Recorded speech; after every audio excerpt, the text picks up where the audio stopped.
Yan, good evening, good evening. Okay, share lang tayo. Tayo multitasking muna.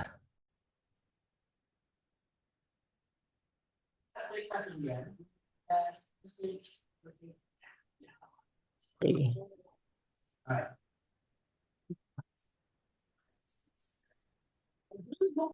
ayan. Good evening, rinig ba? Rinig ba? Type, ano nga, ah, saan na ba yung mga button dito, no? Type 1 nga kung naririnig. Ayun, sige. So, start na tayo. Kasi 7 a.m. Say 7 p.m. na rin. So, pakilala lang muna ako sa mga hindi nakakilala. Again, my name is Rafael Ron Moreno. Currently, I'm the president and CEO of Roman Essence International Corporation. And currently, I'm also a COO of uh, EcoSpace PH, a leasing company. Yan, may mga pupasok pa. Wait lang. Ayan. And my topic for tonight is chance to build a legacy. Ayan. So, bakit, ask ko lang dito, sino dito yung mga may plan na mag-business or mag-start ng business? Type 8 nga. Or may business na or planning pa lang na magkaroon ng business. Type 8. Ayan. So, yun, good evening. Yan si Jerome. Classmate ko nung elementary pa yan. Then, si Miss Ever, si Jesusa, sa ako naman muna yata. Ruthie, ayan, and Heidi. Ayan, so good evening, good evening.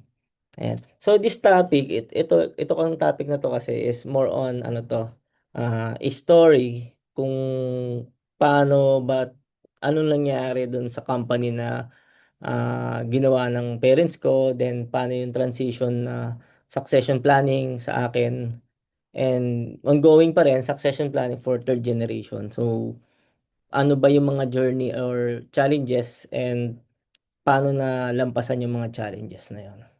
Okay? So mamaya pag may mga question, ano ko lang, ah, continue natin. Then pag may question, isulat nyo lang, then sasagutin natin after. Okay? So, chance to build a legacy. Ayan. So familiar kayo dito sa nasa picture, which is pandesal. Since siguro nung nagkamalay ako, siguro masarap yung pagkain namin nung ako pa lang, pero naging anim kasi kami magkakapatid. And yun nga, parang namulatan ko nung bata ko is yung breakfast namin is always ano pa nun, parang apat na pandesal o limang pandesal, yung mga ganon. Actually, umabot ng anim na pandesal kasi anim nga kami. So, sakto lang yung pandesal na yon na almusal namin tigi-tigisa lang. So, kaya nga pagka yung kapatid ko, pag ayaw nilang kumain, natutuwa ako. Kasi ako yung kakain nung hindi nila kakainin. Kasi bitin sa akin kasi malaki na ako nung time na yun Yung mga kapatid ko mga bata pa. Ayan, so ganun yung nangyari. Kumbaga habang tumatagal, pahirap kami ng pahirap kasi parami kami ng parami. And yung mother ko kasi yung mas maganda yung work, kumbaga sa sales siya Yung father ko naman is ah, hindi ko alam kung waiter ba siya or housekeeping sa Manila Polo Club. Ayan, yun yung trabaho niya. Then, sa sobrang bait niya, binigyan niya ng mga alak yung mga kaibigan niya. Nahuli siya. Hindi ko alam yun Late ko na nalaman na akala ko nag-resign lang siya. Yung pala nawalan siya ng trabaho. So, imagine nyo, anim kayo magkakapatid, tapos nawalan ng trabaho yung father mo, and yung mother ko naman, sales, na siyempre, paano siya makakapagbenta kung lagi siyang buntis? So, ganun yung nangyari. So, dumating yung time na, ito alam ni Jerome yan, ang ulam ko everyday is, tama ba Jerome? Nga pa, sabihin ng mga nandito is, kwentong barbero lang tayo. Ayan. Tama ba Jerome? Sige, patunayan mo nga anong ulam ko nung elementary. Itlog. Ayan. So, lahat na lang luto ng itlog, boiled, prito, ano pa ba? May tortang talong na may itlog, ampalaya, Basta lahat ng klase ng lutong itlog na experience ko, everyday yon na luto. And meron time pa nga na ano eh, wala kasi akong ano noon, recess, pang recess. Kumbaga lunch ko lang, itlog lang talaga. Meron time noon, yung sino dito, type 1 nga, yung may mga bauna na tatluhan, yung ano, yung tatlong layer. Ayan. So meron nangyari na usually yung itlog nakalagay doon sa rice sa akin, tapos walang laman yung dalawang layer. Nangyari, one time, may laman yung second layer ng itlog. So kala ko sobra yon. Ibig sabihin kala ko recess. So kinain ko yung itlog ng recess ko. Then pagdating ko nung lunch, wala pala akong ulam, so rice lang. So anong nangyari noon is pumunta ako sa gilid nun, hindi alam ni Jerome yan, siguro, na pumunta ako sa CR, papuntang CR, dun sa school namin. Tapos dun ako kumain nung kanin, tapos ang ulam ko is asin. So parang awang-awa ako sa sarili ko nun. Ganun yung nangyari nung time na yon. And pag ayaw ng mga classmate ko na, kasi sa classmate ko lang ako nakakita ng bacon eh. Tsaka yung hotdog eh, yung parang si Jerome, masarap ulam niya ni Jerome eh. Yung mga ano yan, may mga gulay, ganyan. Usually lagi may sabaw. So pag ayaw nila yung ulam nila or may tira-tira sila, pag ayaw na nila, binibigay sa akin. So tuwan-tuwa na ako nun. So ganun yung nangyari nung time na yon. And meron ding time na, ayan, sino dito nakaabot dun sa SOE na panty na ano, naabutan yung mga nahalata yung mga ano no, yung mga edad. Teka lang. Accept lang natin yung mga. Ayan. So, sino dito? Type 1 nga, yung mga nakaabot dito. Or alam ko meron pa yata nito eh. Meron pa sa Shopee. Ayan. So, meron pa rin sa Shopee. Itong Soen, ito nakakahiya to yung kwento, pero wala na akong pake ngayon kung may kwento ko. Ano nangyari kasi niyan, dahil anim nga kami magkakapatid, is meron binibili yung mother ko na anim na set, yung Soen na panty. Basta mga hanggang grade 1 yata ako nito o grade 2 na binibili niya yung Soen na panty. So, sakto kami is ang nangyayari diyan is ang tawag dito, yung hulaan nyo kung kasi anim kami magkakapatid eh. Hulaan nyo anong kulay kayo yung akin diyan, 'di ba? So, dahil wala nga kaming pambili ng brief, walang pambili ng brief yung parents ko, akin yung kulay blue. So, merong one time nag-swimming kami ng basta mga Kiwanis yun eh, naalala ko. Bilang may nagsabi sa akin na bata din na babae. Sabi, bakit panty yung suot mo? Sabi ko, hindi panty to. So, parang sa kahiyan, umano na lang ako, umahon na lang ako ng pool, ano na ako. Pero gustong gusto ko pa mag-swim kasi laking dagat nga ako. Hindi ko na-experience masyado yung mag-swimming sa pool. Yung dagat okay lang kasi tapat lang kami ng dagat sa Batangas eh. Pero yung pool, parang gustong-gusto kong lumangoy pero awang-awa rin ako sa sarili ko noon. Parang sabi ko, "Be, wala ba kailan kaya ako magkakaroon ng brief?" So ganun yung ano noon, yung story noon. So imagine niyo yung imagine niyo yung ano, yung hirap ba na pati mga damit, ganun na rin. And ito, sa mga mahalata yung mga edad sa inyo, yung merong gantong inabutan niyo yung pera na to. Meron ding time na namumulot ako niyan ng mga 10 centavos. Iniipon ko yan para makabili akong laruan. Kasi wala nga akong laruan eh, nung time na yon. So, ang ginawa ko niyan, iniipon ko, nakaipon yata akong 5 to 10 pesos yata, parang mga ganon. Pero ang tagal yun, parang inabot ng 1 year. So, ginawa ko noon, nung nakaipon na ako, tuwan-tuwa na ako, tumakbo ko ng tindahan, malapit lang dito sa area namin. Pagdating ko doon sa tindahan, alam mo sabi sa akin tindera, tinawanan ako. Sabi sa akin, ay ano, hindi na tinatanggap yung pera na yan. Yung pala, phase out na pala yung, kasi syempre bata tayo. Hindi natin alam na nape-phase out pala yung mga pera. So parang awang-awa ako sa sarili ko. Gusto kong bilhin yung isang laruan doon. And ang nangyari is, hindi ko rin siya nabili. Yun yung nangyari. Yun yung parang sobrang nakakasad sa parang sa isang bata na nag-ipon tapos hindi mo nabili yung laruan kasi parang feeling mo achievement mo yun eh na magkakaroon ka ng laruan na pinaghirapan mo, pinulot mo yung pera. Ayan. So ganun yung hirap. So ganun yung hirap. So kinukuwento ko lang sa inyo na ah puwedeng siguro na kayo na-experience niyo rin nung kabataan niyo 'yan or kung hindi baka mas mahirap pa. Pero sa'kin awang-awa na ako nun kasi yung mga laruan, damit, hindi ako makapaglaro, nag-iigib ako ng tubig dito sa'min kasi ako yung may isip na, eh. So, parang awang-awa ako sa sarili ko. Nakapaglaro na ako nung medyo, yun, yung nag-start nga yung business namin. So, paano ba nag-start yung business? So, ito yung nangyari. Nag-work yung mother ko sa isang company na sales siya and binigyan siya ng target ng boss niya. And hindi alam ng boss niya na marireach niya yung target na yon. So, ang nangyari, parang work time na yon mga 1994, 95, mga ganyang year. Hindi binigay yung kanyang commission na aabot ng 2 to 5 million. Ganun yung worth ng commission. Kasi binigyan siya ng target eh. So, ganun yung nangyari.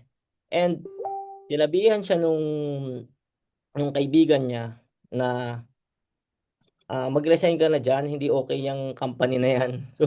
So ganun yung ano, yung kaibigan niya na yon, siya rin yung nagbigay ng nag-capitalize doon na mag-business ka. Eh kasi yung mother ko, isipin mo, anim kami magkakapatid, tapos sabihan ka ng mag-resign ka, 'di ba? Parang ang hirap noon, 'di ba? So parang anong nangyari, so dahil mabait yung kaibigan niya, pinahiram kami ng pera. Nasa ano yon, nasa worth 1 million nung time na yon.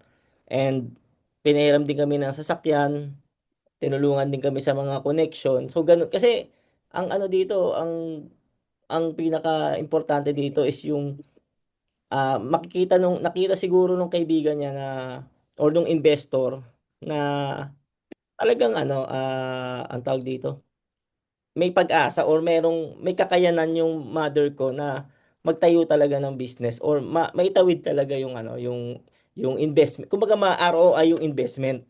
Nakitaan siguro na magaling yung mother ko. So ganun yung nangyari. And yun na nga, nag-start yung mother ko ng company, which is ito yung bahay namin na diyan nag-start. Ito yan na yung ito yung mga ah, business partner namin from Japan naman ito. Yan, tapos yan yung mga first employee namin. Wala ako niyan kasi nasa Batangas ako. Wala ako sa picture. Tinapon ako doon sa Batangas. Kasi yun yung ano, ganun yung nangyayari. Basta pag bakasyon, nandun ako, tinatapon ako doon. Kasi nga, lagi kong pinapayak yung mga kapatid ko. So, ganun yung storya niyan. And, nag-start kami with, ito yung finger cuts. Hindi, sa mga, some of you, hindi familiar dito, pero ito po yung mas budget meal compared sa gloves, sa rubber gloves. Kasi yung rubber gloves kasi buong kamay siya, pero itong finger cuts, yung tip lang ng daliri yung pinaglalagyan. So mas nakakatipid, mas mura. So yan ang unang product namin. Nag-import kami ng finger cuts. Naalala ko yan nung bata ko. Paggising ko, madaling araw, may truck na malaki doon sa harap ng bahay namin. Tapos sabi ko, kanino yan? Sa amin daw. Tapos binaba sa bahay namin. Nawalan kami ng sala, nawalan kami ng kusina, nawalan kami ng garahe. Kasi isang container na ano ng ganyan na puro box ng finger cuts. And diyan kami nag-umpisa, kumbaga binibili namin abroad nung time na yon. May tiwala pa yung mga foreigner sa Pinoy nung time na yon. Binibili namin siya ng may terms. Tapos binibenta ngayon ng COD dito sa Pilipinas. So from that, napaikot yung pera, may terms, COD. So, umikot yung talagang umano yung pera. Talagang umapaw. Kumbaga kung meron ngayong mga e-com, mapapansin nyo may mga e-com ngayon na talagang nag-boom. Parang kami yon yung mga unang mga nag-boom sa panahon ngayon. So, ganun yung nangyari. So, from that, unti-unti, umokey yung buhay namin. Yan, kita ni Jerome yan. Kasi classmate ko nung elementary hanggang high school yan na sobrang naitaguyod yung aming business na sa ruling na ito yung rule lagi ng parents ko or usually ng mother ko talaga to is bawal yung word na bukas tsaka yung mamaya. So kahit sa paglilinis, sa simpleng bagay, bawal mong sabihin na bukas or mamaya na. So yun yung pinanghawakan namin. Pati yung mother ko, yun din yung rule sa office. Bawal yung bukas, bawal yung mamaya. So sumasama ako sa mga delivery. Minsan nagpapak kami ng mga products. So ganon yung nangyayari. Inaabot kami ng madaling araw. Minsan meron delivery. Hindi pa mahigpit yung mga companies noon. 3 o'clock, 3 a.m. 3 a.m., 4 a.m., 2 a.m. Tumatawag yung mga companies magpapadeliver, gigising akong ganun, kasama ko yung tito ko. Magbubuhat kami ng mga products. Ano ko, parang kargador ako ng ganun. So, ganun yung mga nangyari nun. And From that, nag-boom yung aming business. Napaaral na kami sa mga magagandang school. So, tapos may malalaki na yung allowance, gano'n nangyari. And dun sa ganong sistema, syempre, ano ba yung mga common na ito yung mga mistakes naman na nangyari sa amin. Dahil wala nga sistema yung company namin, walang experience paano hawakan yung pera, yung mga tao namin more on kamag-anak, as in ano, 90% ng aming employees is kamag-anak. So imagine nyo yun, kumbaga ang daming boss. Parang isa nga lang yata yung hindi namin kamag-anak nung time na yun. And yun nga, yung mother ko naman, hindi mo naman masisisi na ang trabaho niya talaga, sales, hindi mag-manage ng business. So talagang yung leadership, yung more on parang batas na bakal yung pinapairal. Kumbaga yung during 90s, ganun ang ruling eh. Kung may mga ganong companies pa ngayon, medyo outdated na po kayo. So yun yung ano, ganun yung ano ngayon. Hindi na ganun ngayon yung culture. And lack of documentation. Like nung dumating ako doon, imagine nyo every time na nakolekta na yung mga orders, binubura lang nila, hindi nila ano, hindi nilalagyan ng paid. Talagang binubura. Tapos yung mga papel, tinatapon na. Talagang walang record, wala talagang record. And ito yung pinakamatindi, yung lifestyle inflation ng owner. So imagine nyo from wala akong baon nung high school, then nung college ako, is ang baon ko nun is 500 daily ah. So ang laking ano, ang laking pera no nung mga 2000, year 2000. So ito alam ni Jerome yan, nakita ni Jerome lahat ng mga sasakyan na to. Yan, nung high school kami, nagkaroon kami ng bili nung, siyempre, parang ang bilis ng pera eh. So, anong gagawin? Bili ng mga sasakyan, bili kami ng Pajero. Hindi ko alam kung magkano yung Pajero nung time na yun, pero alam ko, parang katumbas to ng mga Land Cruiser ngayon eh, mga ganun. Tapos yung Terrano, ganun din, Nissan Terrano. So, sa mother ko, yung Pajero, sa father ko, Terrano. Ito, sa extra car, yung puti. Tapos ito, yung sa akin, yung pick up sa kapatid ko. Tapos marami pa, as in madaming sasakyan talaga. So, imagine nyo, pag yung business mo talaga nag-boom, talagang boom talaga yan. Kumbaga magpipik talaga yan. So, ang problema nga lang, ito mga nabanggit ko, pag hindi nyo naayos yan, ito, tapos sabayan pa ng recession, like ngayon, di ba, ang dami nangyayari sa mundo eh. Sabayan pa ng recession, ito mangyayari sa inyo. Di ba?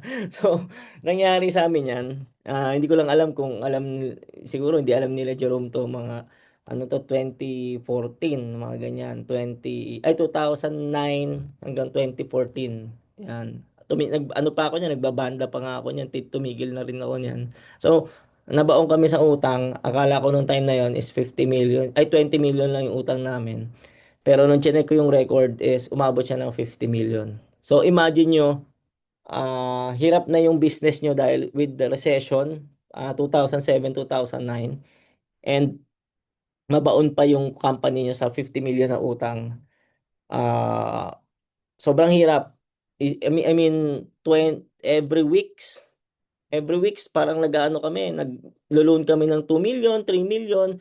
Lahat ng bangko nautangan na, lahat ng credit card na swipe na cash advance na, 'di ba? So ganun yung nangyari diyan. Lahat ng mga taong kakilala namin from business owners lang, mga OFW, nautangan na namin. Yan, pati nga yung may-ari nung chicken, sikat na chicken na nagbebenta ng chicken, nautangan na namin. So, yun. So, ganun yung nangyari. And, ayun. Then, paano naayos to? With the system, with the ISO. Kasi may ISO na kami. Na-analyze namin, na-check namin, ano ba yung, paano ba ito ano yung root cause ng problem.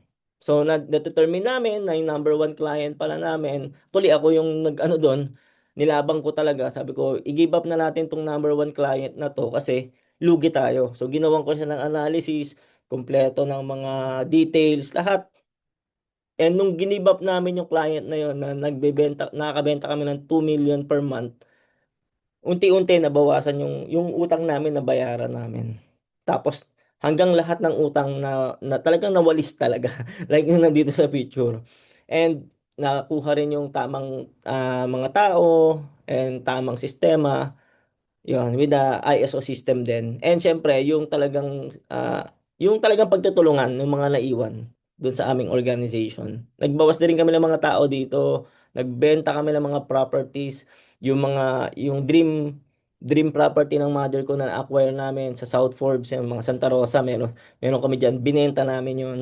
And marami, dalawang bahay sa San Jose, sa Santa Rosa, binenta rin namin. Ang dami namin binenta. And yun nga, yun yung mga common mistakes na wag niyong gagawin, na yung bumili ng mga kung ano, dapat unahin muna yung business. And 2018, nagkaroon ng life-changing event sa akin. Yan. So, diyan ako nag-start na kumbaga, ito yung parang self-awareness na kailangan kong mag-commit sa aming company para sa aming mga employees na hindi, kasi mutik na magsara yung company namin 2018 eh. Hindi dahil sa pera, because is sa legal. So sa mga customers namin, meron kami nagka-problem with the top customers namin, and the only solution is yung mother ko is mag-step down and ako na yung mag-spearhead ng company or mag-lead ng aming company. And from that, uh, unti-unti binago rin yung culture ng aming mga yan. So 2018, tinanggal ko yung aking bisyo, sigarilyo, alak, online games, binago lahat yan. And nag-focus ako sa company namin. So everything na may gagawin ako is connected doon sa aking purpose or sa aming company. Tsaka syempre sa aking personal, actually kasama sa personal ko tong company. So ganoon na rin, di ba? So tinanggal ko lahat yan. Kumbaga makikita nyo, makikita, alam ng mga aking mga kaibigan yan. And yun nga, with that, nag-grow yung aming company, hindi lang dito sa South Luzon. Nagkaroon na rin kami ng branch sa Pampanga. And yung culture ng yung organization is nag-shift from takot or ano, is nag-shift sa growing. Yung na more on ano talaga, self-development, and yung mas more on sa mga tao. So, ganun yung nangyari.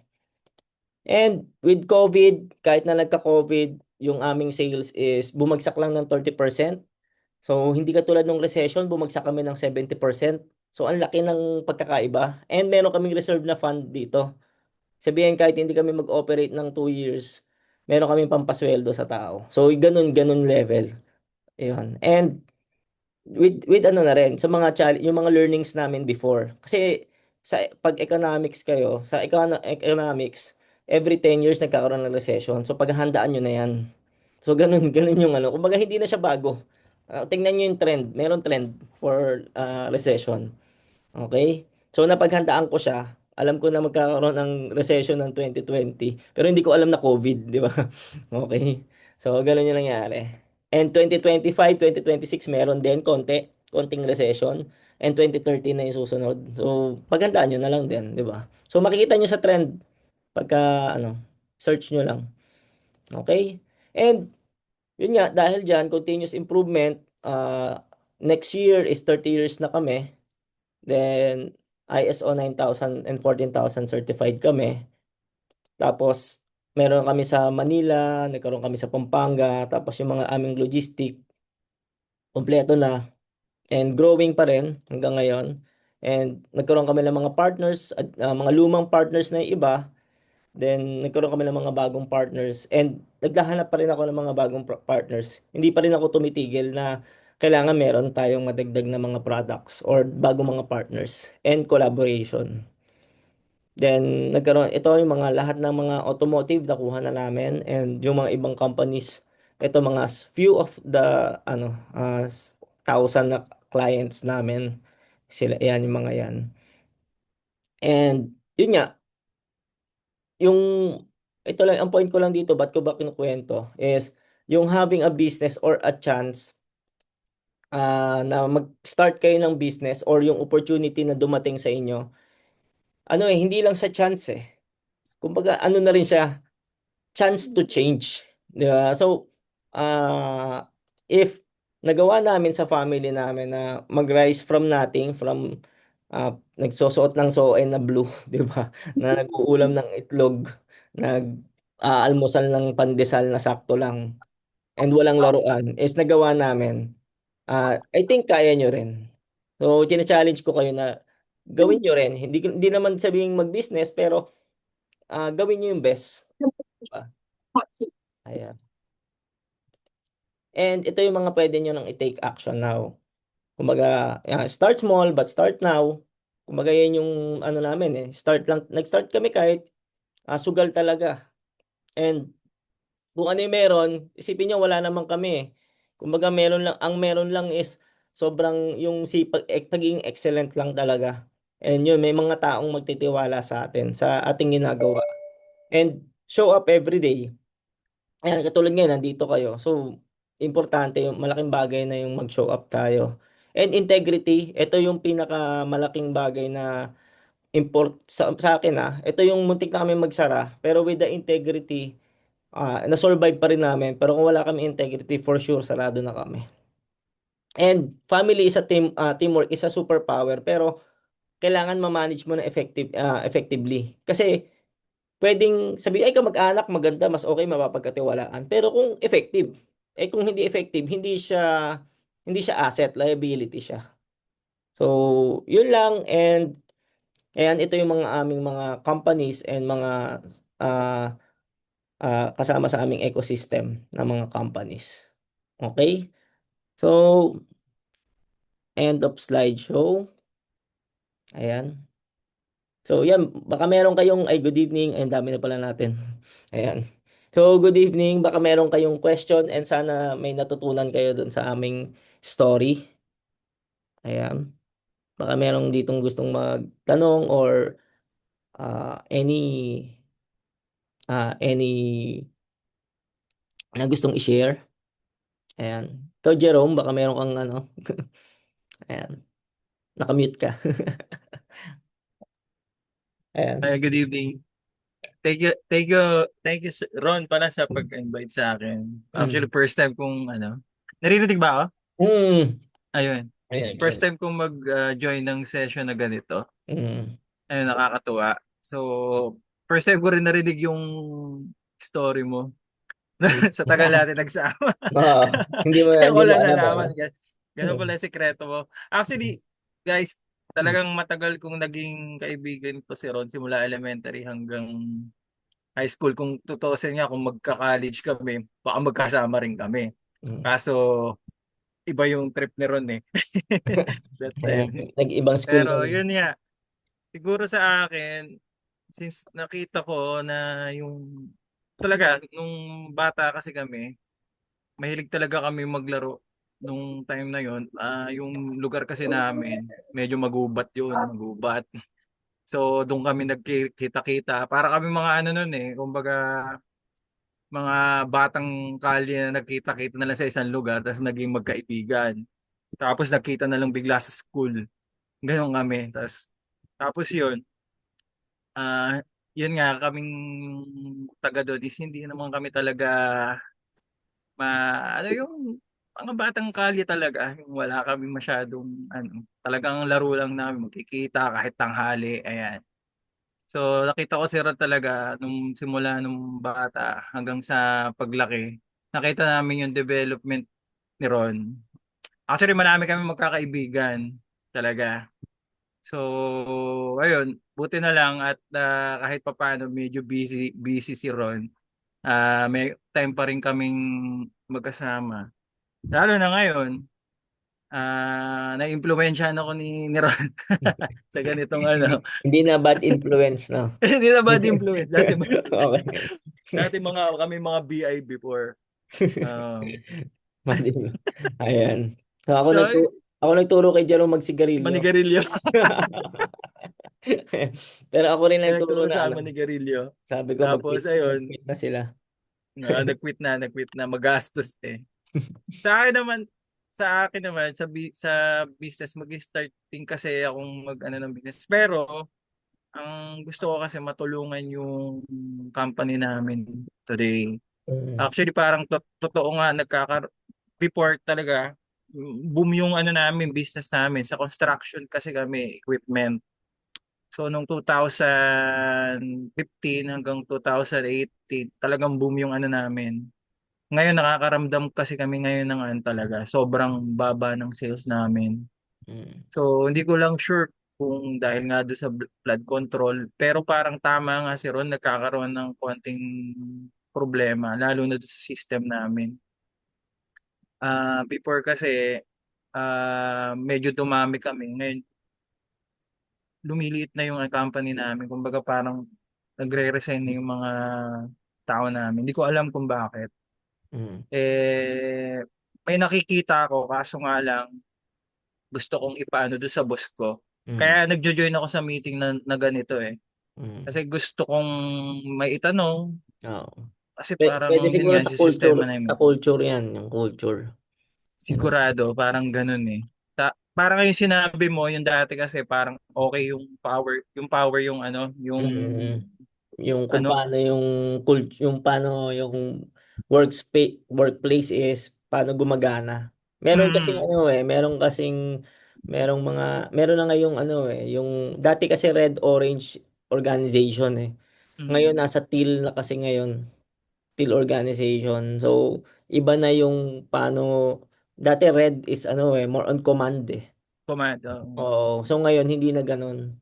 So ngayon more on ano na siya, engagement na ng mga employees. sa mga tao. Mm. So ayun, Ganun. parang may ganun kaming problema eh. Gusto ko pang Mm. malaman bago ko sabihin doon sa Mm. boss ko. Mm. Pero, kasi wala ako sa position eh. Mm. So Pero yun nga, kung ano nagbi-build, yung position mo, yun ang ano, 'di ba? Yan. Actually, oo, ganun din naman ako before. Wala rin ako sa position. Tapos nung one of the learning from Dean Pax na natutunan ko. Ewan ko familiar kayo with Dean Pax. Ano siya, sabi niya sa akin, parang sumunod lang tayo. Tapos pag tayo na yung nandun sa position na yon, saka natin gawin yung gusto natin. Maging ano muna tayo, sumunod muna tayo sa leader natin. Yun yung pinaka recommended niya. And narinig ko rin siya kay Hans, yung nag-talk si Hans. Yun din yung sinabi niya. Wala naman siya ibang ginawa, sinunod lang yung tatay niya eh. Tapos nung siya na yung nandun, eh di sa kanya na gawin yung mga gusto niya. So ganun lang siya. So sa'yo, parang siguro yun, gawin mo yung best mo dyan sa position mo na yan hanggang ikaw na yung may position para magawa mo na yung gusto mo. tuturuin. Ayun. Oo nga. So, Ayan. wala ako masyadong scenario na. Oo. Ayan. Sige. Thank you, Ayan, baka thank meron you. pang may question sa iba. Hmm. And may natutunan ka naman, Jerome, bukod dun sa blue panty Sobra. na ano. Madami. Mas lalo kitang nakilala. Hmm. Kasi dati din ako ganyan. Oo. Pero naalala mo, May di mga ba, sikreto ka pala. yung ulam ko no na itlog na Yung sa nakakaumay ulam na. mo, nakita ko talaga yon. Oo. Meron pa yan si Ron na ginagawa before. Maliit lang yung ulam niyan talaga. Tapos marami siyang kanin.